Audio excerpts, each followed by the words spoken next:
The countdown for Vladimir Putin has officially begun, and the clock is ticking with a resonance that many in the Russian capital find impossible to ignore.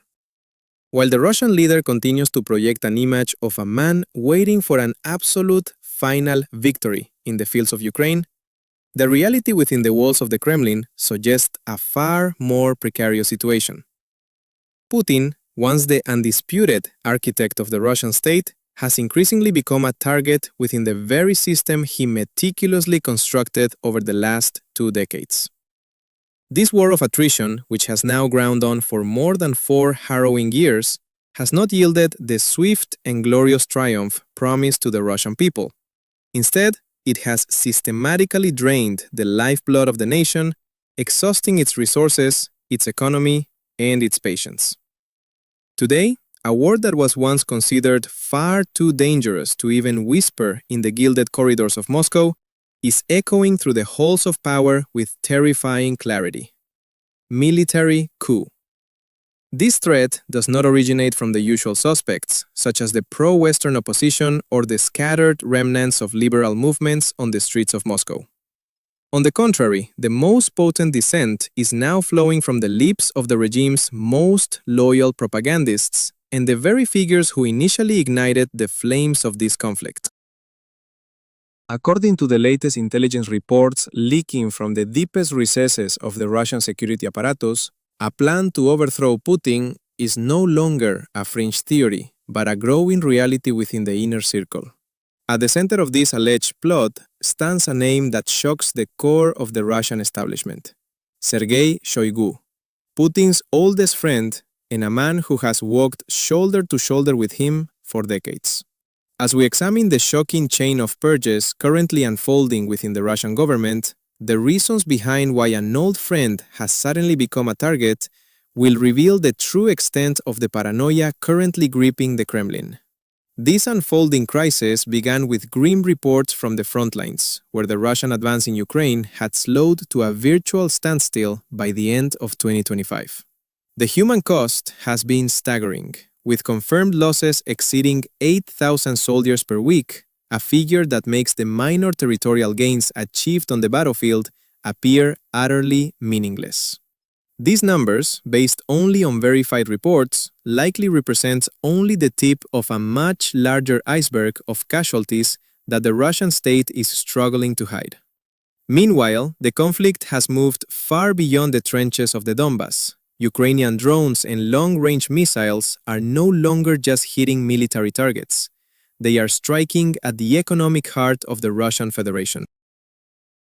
For 5 consecutive days, the port of Ust-Luga in the Gulf of Finland, one of Russia's most critical oil export hubs, was subjected to a barrage of strikes that left the facility in flames. As the fires raged, millions of dollars in revenue vanished from the Russian state budget every minute, exposing a catastrophic failure of the Russian air defense network. The inability to intercept a single one of these attacks led Russian colonel and military analyst Mikhail Khodorkovsky to make a devastating admission on national television. He openly stated that the majority of the Russian landmass no longer possesses a significant or functioning air defense system. Khodorkovsky warned that there is no longer a safe rear area in Russia and that the entire distribution of material resources for the country's defense must be completely re-evaluated to meet the demands of a reality where the world's largest nation cannot protect its own skies. This admission of vulnerability served as a catalyst for a wave of unprecedented dissent among state-controlled media figures. Alexander Zlatkov, a prominent war analyst and a familiar face to millions of viewers, could no longer contain his fury during a live broadcast. He shouted that the port of Ust-Luga was burning again and that Russia had been hit once more. But he didn't stop at criticizing the military's failure. In an act of defiance that would have been unthinkable just months ago, Zlatkov compared Vladimir Putin to Baldric, the dim-witted and perpetually failing character from the British comedy series Blackadder. The fact that Slatkov remained unpunished and did not disappear the following day signaled a fundamental shift in the power dynamics of Russian media. He is not alone in his disillusionment. Russia's largest pro-war bloggers, who once formed the backbone of the regime's digital support, are now declaring that they have lost all hope in a Kremlin they accuse of gross military incompetence. Konstantin Sivkov, the original author of the infamous Kiev in 3 Days article, has now pivoted to a stance of stark realism, admitting that Russia is doomed to failure and that the primary focus must now be on finding a way to end the war. This sentiment has even reached regional politics, where a member of the Samara Regional Assembly shouted that Putin himself knows the war was a mistake, describing the conflict as a machine for crushing human lives and destinies. Although his microphone was eventually cut and he was fined, the message was clear. The consensus supporting Putin is fracturing. The common denominator in all this criticism is a growing realization that Putin is no longer an asset to the Russian elite, but a liability. His inner circle, the men and women who have enriched themselves under his rule, now believe that he is causing more harm than good. They desire an end to the war, the lifting of Western sanctions, and a return to the days when they could travel freely and conduct global trade. However, Putin has shown no intention of stepping back, even effectively rejecting offers to freeze the conflict. This is the historical turning point where a leader's inner circle begins to view them as a burden, a scenario that famously led to the downfall of Mikhail Gorbachev in 1991. Symbolic details are emerging that suggest the elite are preparing the public for a change, such as when Maxim Kalashnikov, a figure with close ties to the Kremlin, delivered a scathing critique of the current leadership while standing directly in front of a portrait of Gorbachev. The most tangible evidence of Putin's fear, however, is visible on the streets of Russia's major cities. Since early March 2026, massive mobile internet outages have plagued Moscow and St. Petersburg. In a metropolis of 13 million people, the digital infrastructure of daily life has collapsed. Taxi apps are non-functional, banking services have crashed, and navigation systems are useless. Russian citizens have begun to resort to walkie-talkies, physical maps, and even pagers as their smartphones are reduced to what many call bricks. The frustration is palpable, with people openly questioning how much longer they must endure such state-imposed chaos. Amidst this digital blackout, the Russian communications regulator, Roskomnadzor, began a systematic throttling of Telegram, the country's most popular messaging app. By April 1, 2026, the process of a total block was initiated, officially justified by claims of failing to block terrorist content. However, the true motivation behind these measures, as revealed by the secretive VCHKOGPU channel, is Putin's deep-seated paranoia regarding a potential coup. The Kremlin is not shutting down the internet for security, in the traditional sense. They are attempting to sever the communication lines of an internal conspiracy. This digital Iron Curtain has dire consequences for ordinary Russians, particularly those in border regions like Belgorod. Residents there have noted that the loss of Telegram means the loss of the critical 30 to 40-second warning window provided by local groups before drone or missile strikes land. Putin is effectively sacrificing the lives of his own citizens to protect the stability of his throne. This desperation extends to the military as well. Russian soldiers on the front lines, who relied on Telegram for logistics, mapping, and real-time coordination after losing access to Starlink, are now left in a communicative vacuum. They are forced to operate blindly, a decision made by their own commander-in-chief that has already led to an increase in friendly fire incidents and uncoordinated retreats. The narrative takes its most explosive turn when focusing on the man at the center of this alleged insurrection, Sergei Shoigu. To understand Shoigu's position, one must understand the rigid nature of Putin's power structure, where loyalty is the only currency.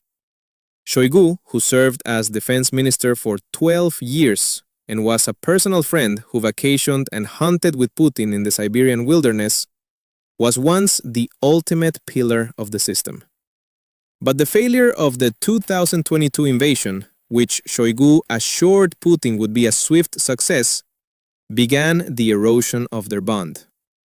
Although Putin initially stood by him, Shoigu was moved to the Security Council in May 2024, a clear demotion to a position of irrelevance. The message was sent, and the systematic dismantling of Shoigu's influence began. The arrests of his closest associates, including Timur Ivanov and later Ruslan Tsalikov, on charges of corruption and bribery, were clear signals that Putin was moving to neutralize his former friend. Tsalikov, who served as Shoigu's right hand for nearly 30 years, now faces 2 decades in prison, a move that has sent shockwaves through the military establishment. This is not the behavior of a leader toward a friend. It is a methodical operation to eliminate a rival. Shoigu, a survivor of the Kremlin's cutthroat politics, undoubtedly recognized that he was the final target.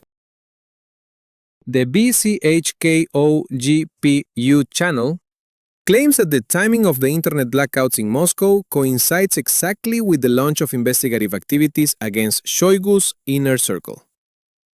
Putin's primary objective appears to be the destruction of the coordination channels Shoigu might use to launch a counterstrike. Adding to the mystery, Sergei Shoigu has not been seen in public since March 5, 2026. His disappearance, combined with the fact that Putin himself has reduced his public appearances by nearly a quarter in the last 3 months, suggests a regime in total lockdown. The historical parallels are unavoidable. The 1991 coup against Gorbachev and the 2023 Wagner mutiny by Yevgeny Prigozhin both left permanent scars on the Russian psyche and Putin's sense of security. Unlike Prigozhin, who was an external mercenary leader, Shoigu is an ultimate insider who knows the structural weaknesses of the Russian army and the secret protocols of the state. If anyone has the keys to the kingdom, it is him. This domestic crisis is compounded by a collapsing foreign policy.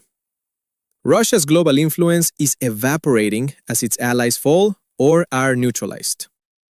In Syria, the Assad regime has collapsed without Russian intervention. In Venezuela, Maduro has been ousted, and in Iran, the elimination of Ali Khamenei by US forces has shown Putin that even the most sophisticated underground bunkers are not impenetrable. The publication of the blueprints for Putin's own secret bunker at his Gelensik palace further heightens this sense of exposure.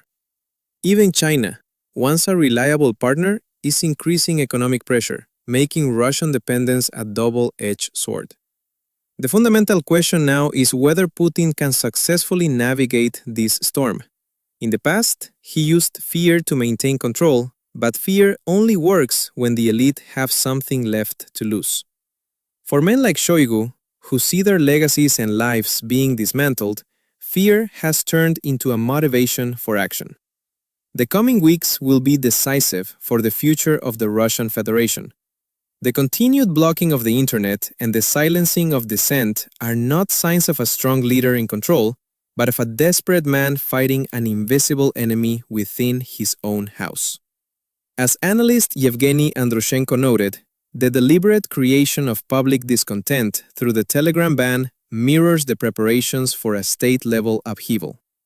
Vladimir Putin's greatest threat is no longer a foreign army or a distant alliance. It is the ghosts of his own past, the consequences of his own decisions, and the very man he once trusted above all others.